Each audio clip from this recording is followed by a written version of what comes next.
I'm here with Jean of EVY Technology. EVY sunscreens are famous for their unusual formulations and longevity, which I'm sure we'll get to. But first, can you tell me a bit more about EVY? So EVY Technology, if we go into the technology itself, it's a patent that allows ingredients to be carried into the underlayer in the skin and to be protected, allowing the skin to still breathe. The big advantage of this is that every ingredient will be protected and will be active longer in the skin. And why did you decide to put this into sunscreens? So when you start a company, you have to try to find a niche that will be where you will be able to excel and where people are not putting that much attention. And we started in 2010, where the field was not saturated by big players, by a lot of brands. We had only big players there. And we really saw that this patent technology was in the perfect field. In sunscreen, you want a product to be efficient and to last longer. So it was really, it makes sense. It made a lot of sense. Of course, with time, we started developing other products that will be added with this and that we'll be able to test and to see the efficiency of the patents. We'll work with it, and they do. Sunscreen longevity has always been a really big issue. You're meant to reapply every 2 hours. How did EVY make sure that all of your products actually work and last? I'm very happy you asked this, actually. What the issue when you create a product is that you have to create a product that is sellable. And in the sunscreen field is very different than a lot of fields. You have to prove what you do. If it doesn't work, it damages people. So we realize that the regulations in Europe or in a lot of countries are very good, but are very limited. So you are asked to make a sunscreen. You have to work to see how much a UVB will protect you. And then you are going to do an UVA test that has to be 1/3 of the value of this UVB. And then you do a water resistant test if you want. Then you are going to coat it on a very water resistant or water resistance. So you get a result. And being in the medical field, I was a bit challenged by this because I saw that the consumers don't get the full picture. A water resistant test is valid or accepted if you have 50% of the original value of the UVB, and the UVA can be 1/3 of the value of this UVB. And for me, it was very challenging because I use these products on myself and on my kids. So I was like, so are you really saying that my SPF 50 after 2 hours in water might be an SPF 25 in UVB and an SPF 6 or 7 in UVA? So I challenged a bit Margaret, my wife, and I said, but we have to do better than this. So we went and we did 8 hours test in water. We did 8 hours test in dry situations. It's independent labs. And we also decided to use the ISO tests for that. That means that we use exactly the same protocol of the regulations to make these tests. It's done independently.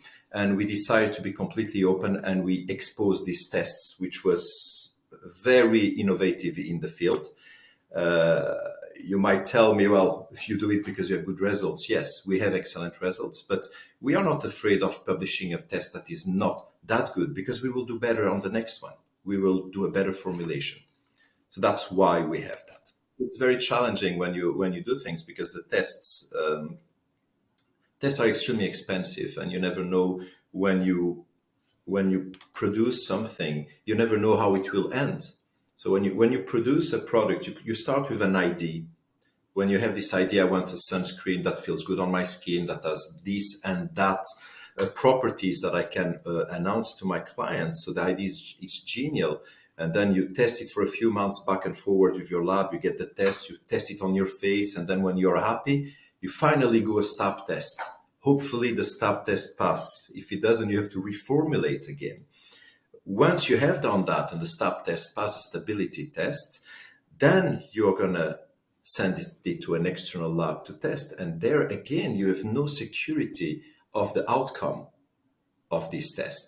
That might put you backwards. And well, you know it very well. You work in the field. Those tests are extremely expensive. The development of a product is extremely expensive. Before you have a a finished bottle, it becomes very, very expensive. So it's very challenging and frustrating for a lot of times. But when you have a good product that the reply of your clients' feedback is amazing, then you know you did well. So, testing has obviously been a really big challenge. What are some of the other challenges EVY's had? I would say nowadays, if we take the situation in the world today, cost of production have been rising year after year. Uninformation by other brands, or I would say jumping on trends, greenwashing, and all these trends that are not regulated, creating brands on the market or an international market where we are in a country that is extremely regulated and controlled. That makes us be a bit of a disadvantage in the beginning, or in the beginning we think we are at a disadvantage, but afterwards it plays in our favor. What I mean is that in the regulations in Europe, for example, you have a part that is a regulatory part, and then you have a part that will become what they call the recommendation part. In Sweden, they decided that the EU recommendations to be applied as a law. Giving you a very simple example, in the recommendations, we recommend to reapply a sunscreen every second hour. So we do tests at 8 hours. That costs us a fortune, a real fortune. You have to find people that want to be 8 hours, or it's 14 hours on the clock. It's 8 hours in the water. So this test costs a real fortune. In Sweden, we cannot put on our bottles 8 hours water resistance. We can only put very water resistance, because it goes on an idea of caution. If you forget to apply on one area, you might burn, which I completely agree with. Meanwhile, when we are playing in an international field where the regulations are not as hard, then you see that you're competing against sometimes brands that are not that clear or honest. You can find brands, for example, that will put on their bottle water tested. The consumer thinks it's water resistant. And so being in a country that is extremely regulated allows us to avoid future mistakes, because it comes always back. If you are not completely honest and clear, it comes back one day. How many sunscreens do you have in EVY's range, and how did you start? In every range, we have sunscreens from SPF 10, 20, 30, 50. We are, the secret, we are developing the SPF 50 plus. And we have self-tanners. We have 2 new self-tanners. We have a hair protection.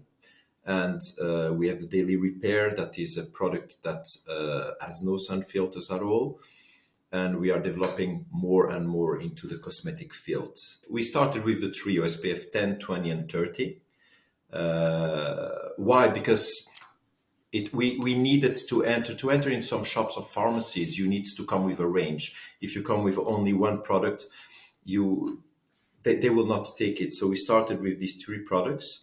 Then we went to an SPF 50. When we got children, we decided to create a children formula. I think we discussed this in the past. Every product that we produce in the company normally has a reason that is very personal. So when we get children, we create the SPF Kids formula. When I got dermatitis, I developed the Repair, etc. I want a hair product, I will try the hair product. And we develop products in a very personal way, which allows us to be very genuine when it comes to it, because I want the best product for myself. So I will actually produce the best products that I think for you. How did you approach getting your products into stores? That's a very good question, actually. Depending on which market. When we started, it was the beginning of the boom of internet and sales online. We started actually selling in an outdoor shop. Our first client is a shop that does products for camping and outdoor sports. We were sold in a sports shop also, and then we started selling into pharmacies and into online pharmacies in Sweden and the Nordic. The approach towards the pharmacies, I would say it's extremely complicated, but at the same time, as it's very regulated, it becomes a bit easier. So the process is the same as any product. You send them, you call them, you pitch them, you send them samples. They have to like the samples. Then you have the regulatory office that will check the INCI list, even if the INCI list is allowed to, even if you're allowed to sell in the country, they will still check it to see if it goes with their philosophy of products. And then they will check your marketing material and your claims.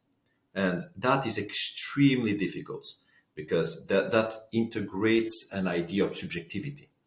So once you are there, then you have to discuss about the marketing, the budget. Often pharmacies asks you to help them to develop your product on the market. What's the difference between formulating an adult sunscreen versus a kid's sunscreen? So when we formulated the kids formula, when we decided to do the kids formula, we had a lot of claims in the adult formula. So we decided to make the kids formula as basic as possible. So we took the patented technology and we added sun filters on it. So we wanted it very minimalistic. We didn't talk a lot about it, but our formulations have only a maximum of 14% sun filters, which makes us be very unique. And also, when it comes to children, it allows you to, as a parent, to know that you have very little chemical sun filters or sun filters on the children. So we really wanted a basic formula for the kids. And very surprisingly, I know a lot of adults that use only the kids formula, for example. What about formulating a face sunscreen versus a body sunscreen? The face product, being a smaller player on the field of sunscreens, we wanted to have an extremely good sun filter, but the sun filter had to have key selling points and advantages for people. So we wanted to have properties that make sense for the end user. So we basically were very genuine and we asked people, what do you want in your day cream? So I would say our face product is a real excellent day cream with a real sunscreen, which is very important for me to say because the usage of the product makes it have to follow the regulations or not. So we created an excellent day cream with a real sunscreen in it. So we follow all the tests and all the regulations. So we ask people, what do you expect from a product for your face? What do you expect from a sunscreen? And then we also ask, what are the products you like? What are the products you dislike and why? And then we put all that in a little box and we make our lab works. And then it takes a very long time on testing back and forward. So how did you decide which regions to start with? And also, how do you deal with different regulations in different places? So logically, we live in Sweden, so we start with the Nordic countries. And after that, we started having interest from England. So England was our first distributor. She still works with us, Lisa. We went to Italy as a second market. After that, when I started to try to find where could we sell. And you face always everyone wants to be in America, in the big countries. But the big players were there. It became more of a jungle. And so if you have to place yourself in those markets as a smaller brand, it will cost you a lot more money. And then you could be tempted to do the things differently. So I had the luck to start to meet someone that worked for a cosmetic brand sold in very specific salons. And I really liked the products that they were doing. So I decided to a bit hunt where are they sold and who is selling these products. And I went also to smaller countries. So I used the Balkans that are also directly here. Then the Southeast Europe also. And today we are in 28 markets and we are opening 2 new markets in Asia. Luckily, a lot of countries follow the same regulations. So in Europe, any product sold in one country can be sold in another country. Different countries have different regulations when it comes outside, but they try to have something that looks quite alike. USA is a problem or a bigger challenge because they have the monogram of which ingredients you can use is very limited in the United States, unfortunately. Australia represents another challenge for a lot of brands because you have the full INCI presented on the bottles, which makes a lot of brands, when they have a patent on when they have a very specific technology, to be more careful coming into the market. So that limits also Australia in that sense. Some Asian markets, you have to do tests on animals, for example, which we don't do. So it limits us also. As a parenthèse, this has been changed in China, for example, which is a good news. So it's really case per case. So it's a constant learning process. So all of EVY's products are mousses in pressurized cans. Has that been a really big challenge? Yes, it's extremely challenging. And aerosols are considered dangerous goods. This is one of the biggest headaches I have. Over the last years, transportations are becoming more and more expensive, and transporting an aerosol in dangerous goods makes it be extremely expensive. So if you will transport a normal sunscreen, a container, to an Asian country, the container in the past will cost you $700. Now the same container will cost you $3,000 to $4,000. In aerosol, we are at $8,000-$9,000 depending. So it's extremely expensive. You have to do dangerous good declarations. You cannot put it in a little envelope. The boxes have to be specific boxes. You cannot pack them higher than a certain amount. So dangerous goods are extremely regulated. Even if our products are just considered limited quantity, it doesn't explode, it doesn't burn, nothing happens really, but it's pressurized.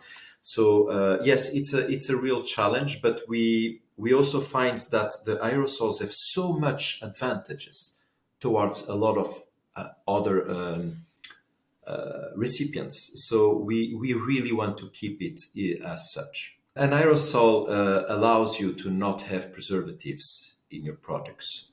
The can is always closed, is never open, so you never expose your bottles to your fingers or to the external environment.